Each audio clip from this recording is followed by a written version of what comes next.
the Rachel Ray Show flew her out to New York, picked her up in a limousine, took her to the Helmsley Hotel, and wined and dined her. And on Monday, she sang on the Rachel Ray Show, and they showed the videotape that they filmed here.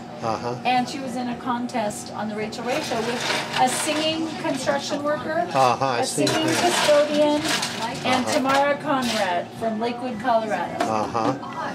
And it will be aired on Tuesday, October 4th at 9 a.m. on Channel 4, I believe, is the Rachel Ray Show, but I will confirm that. That's for the winner, right? Or just the whole show is on that, where they have all three musicians or singers. I like that guy who's the Subway singer. And they announce the winner. And it's I'm gonna hope and pray that it's Tamara Conrad, our very own Edgewater Coffee Company singing barista. I'm gonna root for the Subway construction guy. Quit it! No, he's good. He sings some really good Frank Sinatra. well, that's Not that upstart young Tamara Conrad. No. Don't fall over. She's got time to do this. What do you think, Larry? Think about what? Tomorrow on the Rachel Ray Show. Oh, that's cool. Yeah, very cool. She worked real hard for that. Yeah. That's good. Yep. I hope she makes it. I really do. I do too. Yeah. Hope for the best. I think she's gonna be okay. Hey, your office is open now. Ah, good. Let's go to the office here. See, I didn't hear about that. I know she said something about you guys being mad at stuff on, but I'll have to tell what's going on. She throws things here and there. What's going on, Larry? Nothing much. I'm just looking at the, what is this, the Mountain Gazette. Have you read this magazine? I love that magazine. Have you? I have not read very much of this, just very little. Just. It's been around Colorado since the 70s and 80s. Yeah, well, it just takes me a while, that's all. Well, I think it went away for a while and now it's back. But M. John Fahey is the columnist there. He does a great column called Smoke Signals or something like that. Okay, and what does this discuss? Just everything like in the mountain towns? Yes. Oh, really? Okay. Well, that's cool. Everything in the West that has to do with mountains, they talk about in that magazine. Oh, okay, and this comes out... So skiing, bicycling, river rafting, it comes out every month. Let's see, it says August, September. Yeah. Okay, every month, every two, maybe every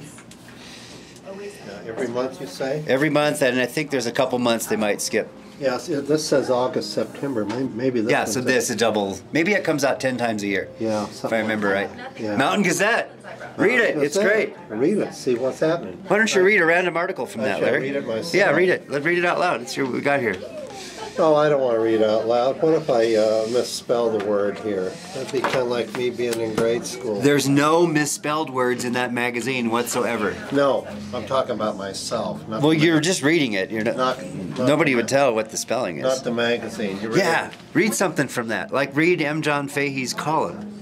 Well, I'm not going to read this whole I hope I'm saying his name right. See, this is why I don't want to say anything and mess it up for him. Well, don't worry about messing it up. Just read it. I'm going to let you do the reading while I do the filming because you're so much more, what's a proper terminology, intellectual. You mean I talk right? Yeah, talk right. Okay. Intellectual. Is that the right word to use? I don't know. Applying to me, I think people would probably have issue with that. I mean, you've worked for a newspaper company. Yes, I have. But I would not claim that I'm an intellectual. You've got more experience at something. I have a few intellectual qualities, but for the most part, I'm a camera-wielding gypsy who is only educated to the college level. Oh, just to the college level? Just to the college level, yeah. Farther than me. No farther than that. Interesting. Yeah. Okay. Mountain Gazette. Mountain Gazette. Give it a try. Okay. See what happens. I think his articles are in the front. M. John Fahey. There he is. Smoke signals. Okay. Oh, that's it. Okay. And what does he talk about? Well, apparently in this one he's talking about the bright white light. But that's him right there. See that? He's been around the mountains for decades. Where's he live? Boulder? I'm just guessing. He lives down in New Mexico now. Oh, okay. M. John Fahey. Okay. He's a great writer. Yeah. You want to hear what he wrote? Yeah. Okay. Here you go. That's what I was gonna. Let me turn this around here.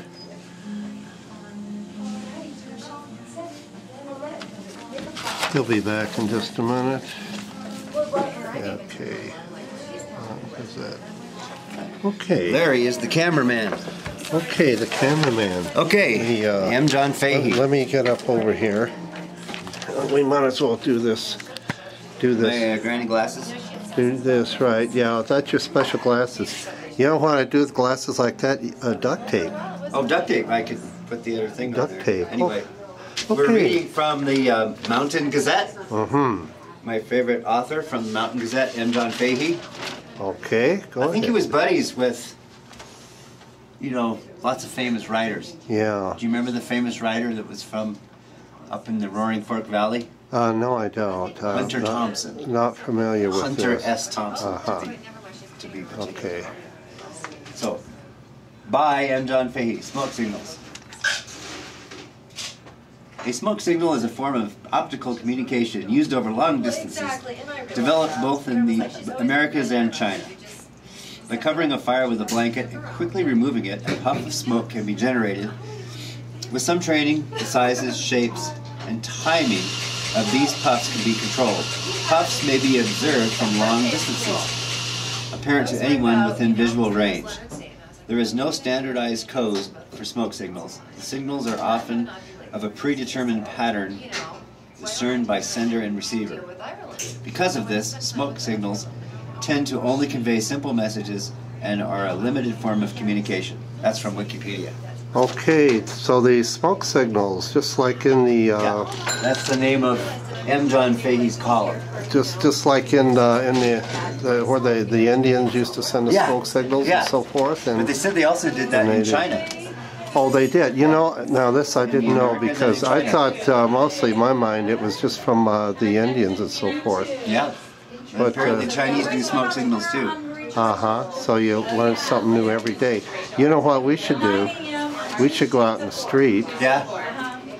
And send smoke signals and see what happens. Fire department will show up. Yeah, why don't you go out there and give it a try? That'd be good.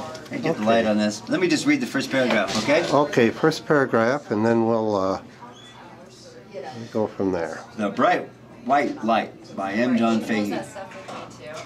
Those of us who have spent the majority of our lives traveling by hook or by crook through the lofty and wild realms have made in common. What? I messed that up. The Bright White Light by M. John Fahey. Those of us who have spent the majority of our lives traveling by hook or by crook through the lofty and wild realms have many things in common.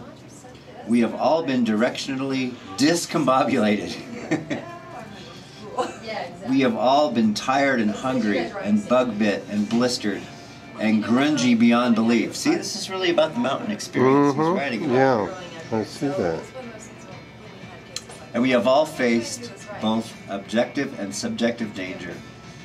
Whether the danger has visited us on our backcountry forays via gravity, ice, rolling, white water, flash floods, avalanches, wild animals, poor planning, bad decision-making, debilitating hangovers, heat, cold, wind, or my personal sack-shivering favorite, maybe we'll have to edit that out, the subject of this installment of Smoke Signals, lightning. This is so interesting, I'm going to have to read the next paragraph.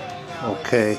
The first time I hiked the Colorado Trail, I found myself camping near the old Beartown site in the San Juans, in the midst of, no, not the Jagermeister girls, nor even the Senior Ladies Bridge Club, nor even my most devout, scummiest drinking buddies, nor even a motley crew of fellow CT thru-hikers.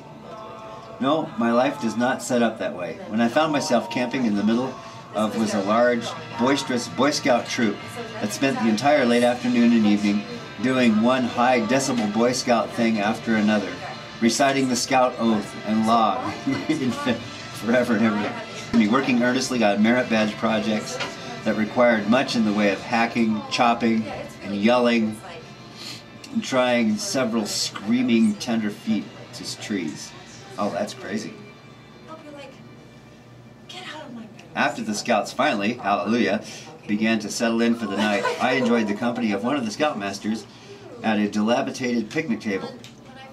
As we spoke, a seriously mean storm swirled in from several directions simultaneously, and in the gathering twilight, proximate flashes and deafening booms began to redefine what until that point had been a relaxed vibe.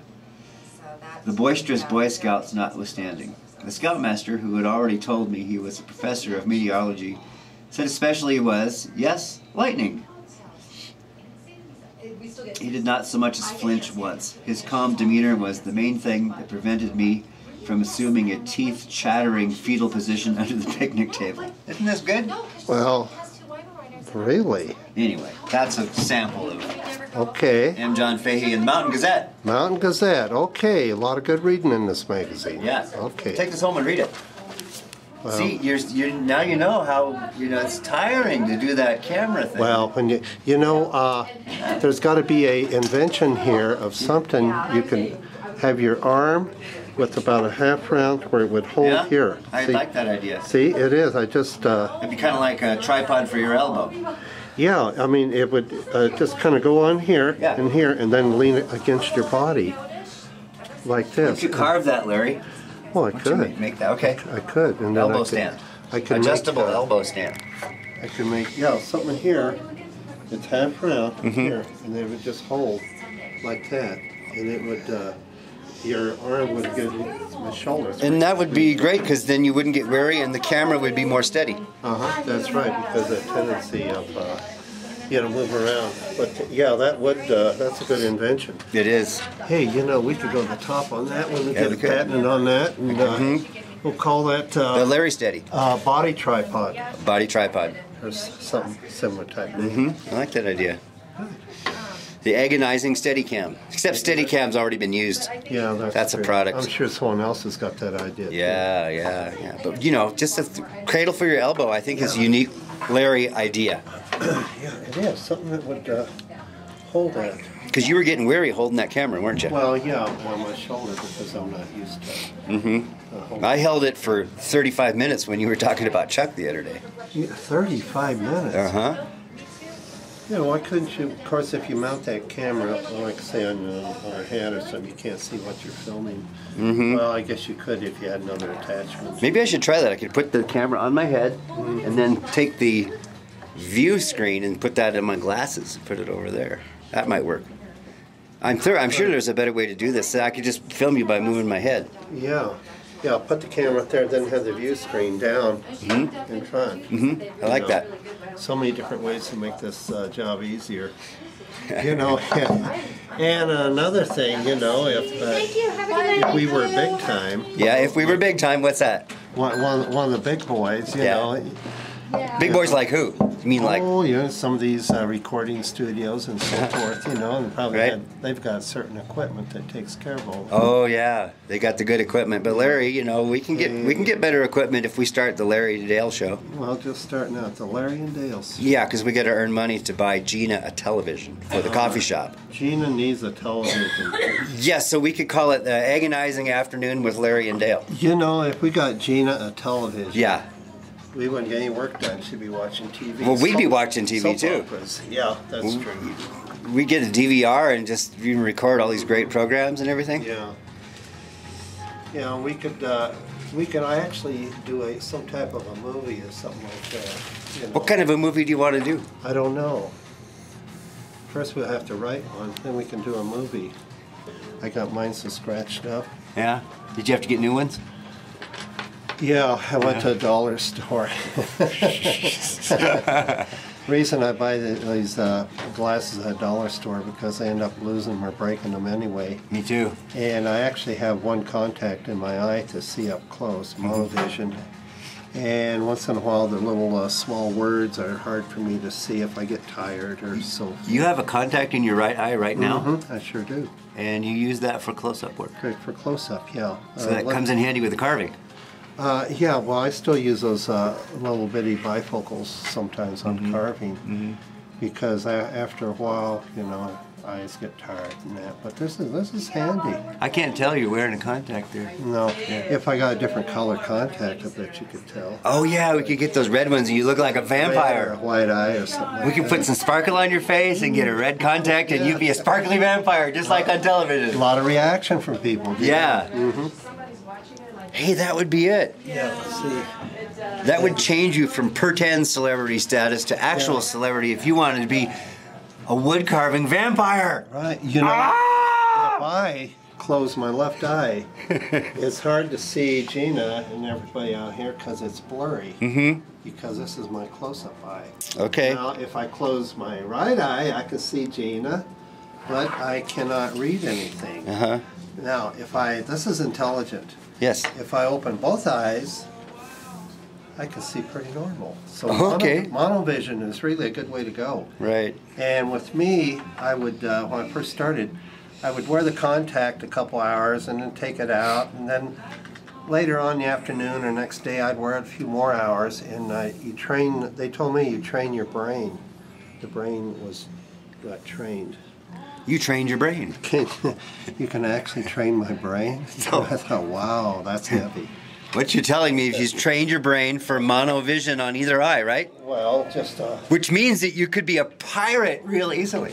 Really? You think so? Yeah, you want to be a pirate? No, I don't think so. You can go, arr! I don't think so. You don't want, but you have the Gina, vision. help! He's getting carried away here. Help! I'd love it if you were a pirate. Can I bring you one of those pirate eye things? No, you can't. Eye patch. No, you can't. No, if you had an eye patch, then you could put it on the other eye, concentrate on your close-up work. Well, I can do that anyway. Right. I would love it if you were a pirate, so work on your arr. Oh, I bet you would. Could do that really loud. Arr! Help, Gina! Help! Oh, boy. Dale is accosting the coffee shop patrons again, trying to get them to be pirates. Yeah, it's true. Awful lot of editing. Whenever we talk about the wrong thing, I need to edit this. Yeah, you're gonna have to edit. Fortunately, we don't talk wrong very often. Once in a while. Yeah. So let's plan this agonizing afternoon with Larry and Dale. Well, we could do that once in a while. Yeah, like at 2 or 3 o'clock in the afternoon, and then just sit here and talk. And just talk about... And then people will give you money for Gina's TV. We should have short stories, though, because I find myself boring if I talk to, you know... Okay, let's choose short especially stories. if I talk to myself all afternoon. Yeah. We could also read short stories, too. Yeah. Yeah. We could make up short stories. Mm-hmm. How short? How short? Like 30 seconds or 3 minutes or 3 hours? I don't know. Yeah. We'll have to... figure it out as we go along. put that in the script. Right. So, what's new in your life? I've been with BB, taking her swing out into the world and setting it up and letting people swing on it. And she has a new big blue inner tube that she hangs from the end of the cables. And we were just over in Golden showing it to the people out there. Got some good you pictures. had that set up in Golden? Yeah. In the park area? Uh-huh. Oh, okay. Yeah. That's cool. Oh, you've taken a ride in it. What do you think of that swing? Yeah, it wasn't too bad. I liked it. It's kind of comfortable. Trouble with me, I have a little equilibrium problem, so I have to be careful, because if I sit there and look up at the sky, then all of a sudden, you know. But other than that, it's okay. Is that because your inner ear has inner ear problems? Yeah, I like to swing back and forth. If I go around in circles, I'll get really dizzy too. So I think I have a similar inner ear situation. Yeah, I think a lot of people have. So we're gonna go set up the swing in some other towns and take pictures, and that'll be good. Yeah, I just find that swing very relaxing. Were you out to Golden on a weekend? We were just there yesterday. Yesterday. Your old town, Golden, Colorado. A weekend, there's a lot of people there, you know. And evenings, like Friday evening as well, during the summer. Yeah. They have movies and stuff. Yeah, then Lions Park. Yeah, and I like going up and see them kayaking down that. What's the name of that river? It's Clear Creek, isn't it? Yeah. Okay. Clear Creek, yeah. Do kayaking, and then you've got the swimmers there and so forth. So you have the swimmers and the kayakers, you know. Yeah. It's kind of fun to watch. Yeah. A lot of people really get into this kayaking. That's quite a passion. Have you ever kayaked? No. Have you canoed? No. So I don't really understand it. But boy, a lot of these people, that's a passion for them. That's good. You gotta have some type of passion. Yeah. You can read about that in Mountain Gazette magazine. It's in there too. Yeah. Yeah, I watched them kayak. There was people from one time. There was people from different parts of the United States and so forth when we were to kayak. Have you kayaked? Yes. Really? Yeah. Will you spend more time upside down or upright? I have been upside down, and that's some of those people know how to spin. I was never able to do that, so I would just swim out and turn it back right. But I've done flat water kayaking as well as whitewater. And back in my crazy youth, back in Washington State. You want me to say Washington, don't you? Yeah, I do. And I didn't even have to ask you this time. I won't say Washington. There, I love you. You just said it now. Yeah. Hey, what's the president of the United States? Who's the president? I think his name was George. It was George what? Oh, George Washington? Yeah, that was the guy. He's the first president of the United States. Sorry, George. Yeah. You know, maybe George himself pronounced it Washington. He probably did. Yeah. Yeah. You know, he may have. He got around. He probably heard people from Oklahoma, so he ended up saying, no, I'm not really from Oklahoma. Your ancestors are from Oklahoma. Well, they're from all over. I can see it in your face. They're from all over. You have Oklahoma written all over you. The ancestors are from all over. Like where? Oh, just here and there and everywhere. Okay, that's right. We weren't supposed to talk about family. Yeah, just like all of us.